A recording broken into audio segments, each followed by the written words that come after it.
Mu Bai akhirnya kembali ke rumah dan ia sangat terkejut setelah mengetahui kalau pamannya, Tuan Zong, telah tewas terkena racun. Ia pun segera menemui Lu Yang, karena bagaimanapun juga Tuan Zong merupakan ayah dari Lu Yang. Di sana ia menanyakan kronologi yang sebenarnya. Lu Yang berkata ia juga tidak tahu pasti, namun di saat ia kembali, ayahnya sudah tewas. Dan Tuan Liu berkata tewasnya ayahnya dikarenakan racun yang berasal dari negaramu. Ditambah lagi ada seseorang pendeta yang dijadikan penasehat militer negara yang diangkat oleh Tuan Liu. Mendengarkan hal tersebut, Mu Bai segera menemui ayahnya. Di sanalah ia pun bertemu dengan si pendeta. Sedari awal, Mu Bai sudah curiga kematian Tuan Zong pasti disebabkan oleh pendeta itu. Namun ayahnya menyuruh Mu Bai untuk hormat kepada si pendeta, karena bagaimanapun juga pendeta tanpa wajah merupakan penasihat militer yang baru. 近几日整顿军备，调集部队，这个自然不时之需。若不及早提防， Singkat cerita, Mu Chen yang sedang berjalan bersama Luli menceritakan semuanya mengenai pertarungan yang ia menangkan melawan Mu Bai. Di sini ia merasa bersalah karena pertarungan kemarin hubungan dirinya dengan Mu Bai menjadi renggang. Ia ingin menceritakan semuanya dan meminta maaf kepada Mu Bai, namun ia takut Mu Bai akan menjadi marah kepadanya. Luli meyakinkannya kalau Mu Bai pasti memaafkannya, asalkan Mu Chen mau berkata jujur. Luli menyuruhnya untuk memberikan hadiah berupa kipas, karena senjata kipas milik Mu Bai saat ini pasti sudah hancur. Mendengarkan hal tersebut, Mu Chen berencana membuat senjata kipas sebagai hadiah permintaan maafnya nanti. Sesaat, Luli membawanya ke sebuah lorong dan seketika ia pun menghentikan waktu. Dan semua orang, termasuk Mu Chen, tidak bisa bergerak sama sekali.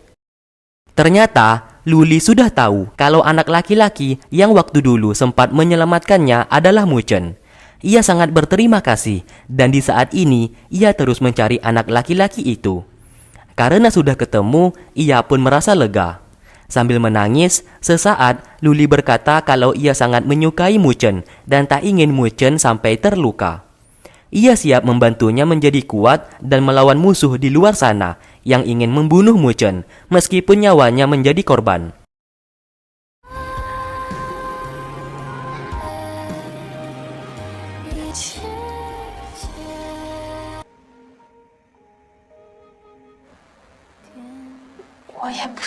Setelah puas mencurahkan isi hatinya, ia pun mengembalikan waktu yang sudah ia hentikan. Dan Mu Chen tidak sadar apa yang sudah terjadi barusan. Luli berkata kalau ia hendak pergi ke gunung suci milik klannya karena ia mendapatkan kabar terdapat sebuah benda yang bisa menggantikan darah burung merak. Ia pergi hanya 3 hari saja dan akan kembali lagi. Mu Chen yang ingin ikut bersamanya tidak diperbolehkan oleh Luli. Terlihat Mu Bai menemui ayahnya untuk menyadarkannya kalau pendeta tanpa wajah bukanlah orang baik. Ia curiga kematian Tuan Zong disebabkan olehnya. Sang ayah meyakinkan Mu Bai kalau kematian Tuan Zong karena sebuah racun. Namun tetap saja Mu Bai tidak percaya dan akan menyelidiki masalah ini sendirian. Setelah ia pergi, si pendeta menghampiri Liu dan memintanya agar Mu Bai tidak mengacaukan misi saat ini. Liu berpesan kalau si pendeta tak boleh membunuh anaknya dan ia sendiri yang akan menjaga tindakan Mu Bai agar tidak mengacau misinya untuk menyerang negaramu. Setelah itu, Liu berpura-pura sakit. Di sini ia lagi-lagi berbohong dengan mengatakan kalau ia juga mencurigai pendeta tanpa wajah. Dan ia juga berkata si pendeta yang memaksanya untuk menyerang negaramu. Oleh karena itu, ia menyuruh Mu Bai untuk mengirim surat kepada Mu Feng agar bisa membantunya melawan si pendeta tanpa wajah dan menghancurkan Danau Long Yuan, tempat tinggal si naga hitam. Mendengarkan hal tersebut, Mu Bai siap membantunya. Setibanya di negaramu, Mu Bai menemui Mu Feng dan memberikan surat dari ayahnya. Isi surat itu mengatakan kalau Liu mengajaknya menyerang Danau Long Yuan pukul 11 malam, sesuai rencana mereka sebelumnya. Melihat surat itu, Mu Feng menjadi senang dan siap pergi ke sana. Sebelum Mu Bai pergi, Mu Chen membawanya terlebih dahulu ke sebuah tempat, yang dimana ia meminta maaf atas pertarungan kemarin. 还未进化完全，便进入了我。九幽现在在你体。 Ia pun menceritakan semuanya mengenai burung merak yang tinggal di tubuhnya saat ini. Sebagai permintaan maafnya, ia memberikan senjata kipas untuk mengganti senjata milik Mu Bai yang telah rusak. Mu Chen sesaat berkata kalau kipas itu terbuat dari batu hitam milik ayahnya.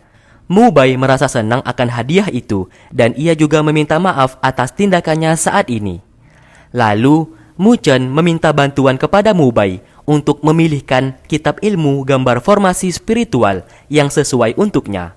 Karena saat ini, ia sudah memiliki energi spiritual. Namun ia masih bingung kekuatan apa yang pas untuk ia pelajari. Mu Bai lalu menggunakan kekuatannya untuk mencari salah satu kitab yang cocok untuk Mu Chen.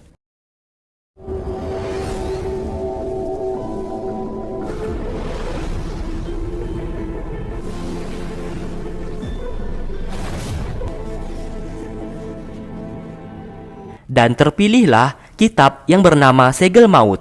Kitab itu sangatlah kuat dan tidak banyak orang yang mencobanya. Hanya beberapa orang saja yang mencoba mempelajarinya, namun seketika mereka menjadi cacat.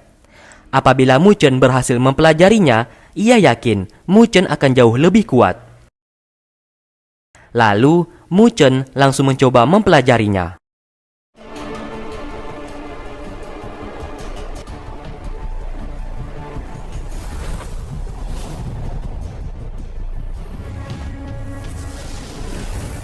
Sesaat terjadi sebuah kesalahan yang dimana terdapat asap biru yang muncul di tangannya. Mu Bai segera membantunya untuk memadamkan api itu. 快把我的灵力收缩，蔓延到别人身上。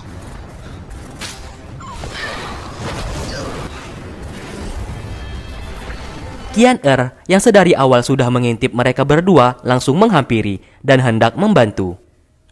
Namun, energi spiritual milik Mu Bai perlahan mulai tersedot oleh asap biru itu. Qian Er mencoba memberikan energinya, karena apabila hal itu dibiarkan begitu saja, Mu Chen dan Mu Bai bisa tewas di tempat. Akhirnya, usaha mereka berhasil, dan api biru dari segel maut berhasil hilang.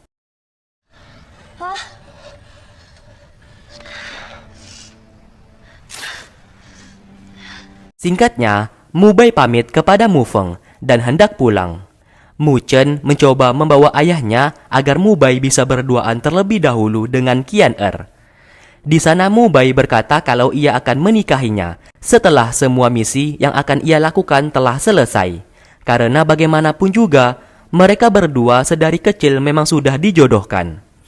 Qian Er seketika menjadi senang dan menunggu hari pernikahan mereka. Sebelum pergi, Mu Bai memeluknya, dan setelah itu ia pun meninggalkan tempat tersebut.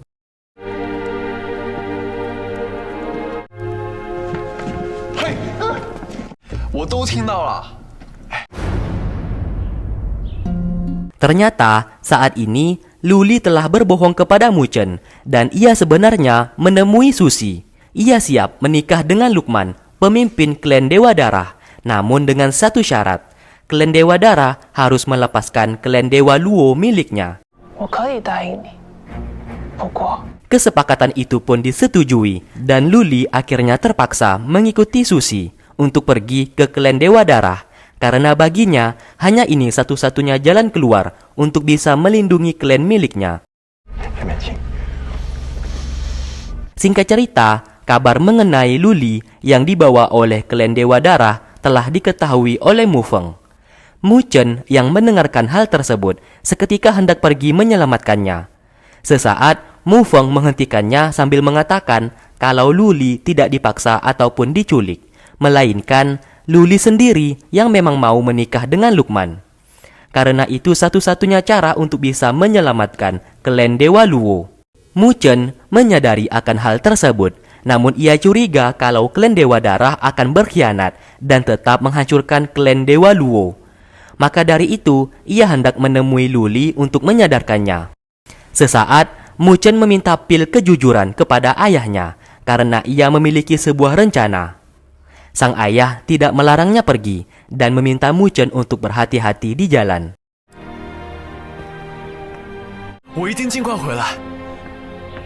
Di lain sisi, Mu Bai yang hendak menemui ayahnya justru dikurung di dalam sebuah ruangan. Sang ayah yang berada di luar langsung menyegel pintu tersebut agar Mu Bai terkurung di sana. Sang ayah sesaat berkata kalau pertempuran di Danau Longyuan, Mu Bai tidak boleh ikut. Disinilah Mu Bai akhirnya mengetahui kalau ayahnya sengaja menyuruh dirinya untuk mengirim surat kepada Mu Feng agar pergi ke Danau Longyuan karena ayahnya saat ini berencana membunuh Mu Feng dan menyerang negara Mu. Karena sudah ketahuan, sang ayah pun mengakuinya dan ia juga mengaku merupakan kaki tangan dari naga hitam. Dan tak mungkin baginya untuk menghancurkan Danau Longyuan bersama Mu Feng karena naga hitam akan sangat murka kepadanya. Kejayaan dan kemakmuran negaranya saat ini berkat bantuan naga hitam. Mu Bai sangat marah kepadanya dan tak menyangka sang ayah akan melakukan tindakan sekeji itu.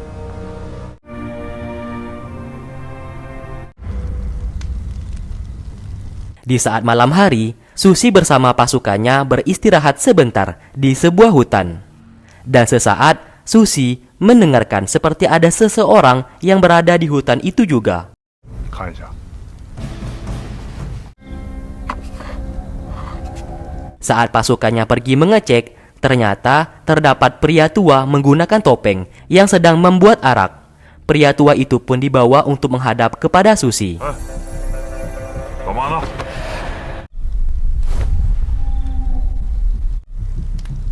大功告成。 Lalu, pria tua itu berkata kalau arak buatannya dapat meningkatkan energi spiritual. Ia pun meminumnya, dan setelah itu ia menunjukkan kekuatannya yang seakan-akan telah meningkat. Susi yang bodoh percaya dengan omongan pria tua di sana dan mengambil arak itu untuk ia minum bersama pasukannya.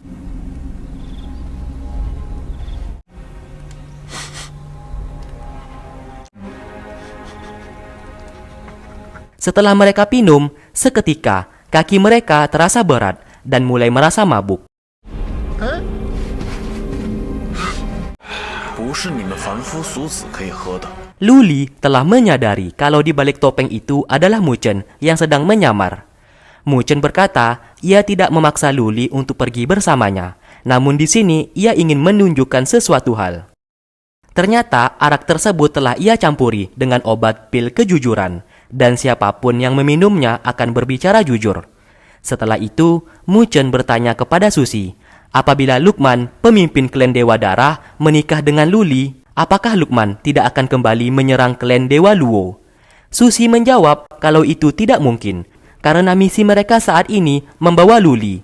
Dan setelah pernikahan dilakukan, pemimpin mereka tetap berencana menghancurkan klan Dewa Luo. 跟我回去吧，好吗？ 我走不了了，其实我逃不掉。 Sontak perkataannya itu membuat Luli merasa terkejut, karena apa yang ia korbankan ternyata akan sia-sia dan klan miliknya tetap diserang. Dan hal itulah yang ingin Mu Chen tunjukkan kepada Luli. Mu Chen mencoba menyadarkan Luli agar tidak terjebak oleh klan Dewa Darah. Luli yang sudah sadar akhirnya pergi bersama Mu Chen.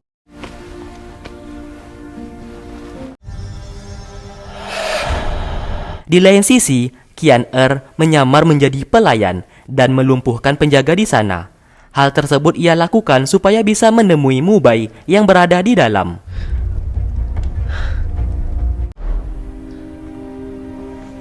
Mu Bai sesaat merasa senang akan kehadirannya saat ini. Lalu ia pun menceritakan kalau ayahnya bersama pendeta tanpa wajah sedang menjebak Mu Feng dan hendak menyerang negaramu. Saat ini, hal yang bisa mereka lakukan adalah pergi ke negaramu untuk menghentikan tindakan Mu Feng agar tidak terjebak oleh rencana ayahnya. Demi untuk mempersingkat waktu, Mu Bai dan Qian menggunakan sebuah portal untuk berteleportasi.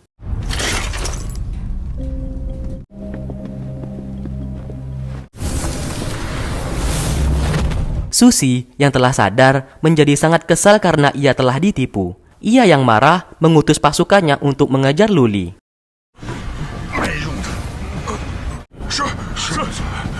Mu Bai akhirnya berhasil tiba di negara Mu. Namun Mu Feng telah pergi dan mereka sudah terlambat. Oleh karena itu, Mu Bai meminta penjaga di sana untuk memberikan surat miliknya kepada Mu Chen. Dan surat itu harus sampai ke tangan Mu Chen apapun yang terjadi. Setelah itu, Mu Bai berencana pergi ke Danau Longyuan untuk menyusul Mu Feng sebelum semuanya terlambat dan meminta Qian Er pergi ke akademi untuk meminta bantuan Guru Mo. 就尽快把牧师他们带过来。我会尽快赶到。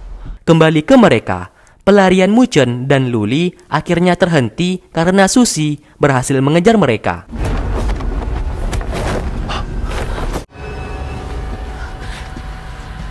Di sana Susi mengetahui kalau di balik topeng itu adalah Mu Chen dan ia merasa kesal karena sudah ditipu.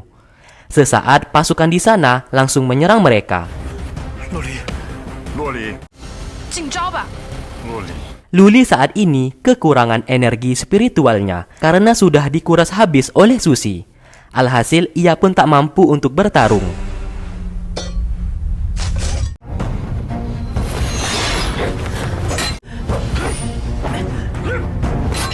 Sesaat, Mu Chen mulai berkonsentrasi agar bisa mengeluarkan kekuatan dari kitab yang telah ia pelajari kemarin.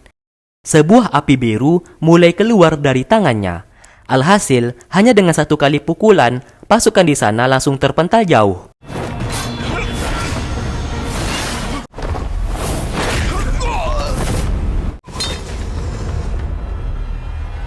骑士，你今天休想带走洛离。 Bahkan, Susi juga tidak sanggup untuk melawannya. Melihat hal tersebut, Susi memilih mundur dan berjanji akan kembali lagi untuk menangkap Luli.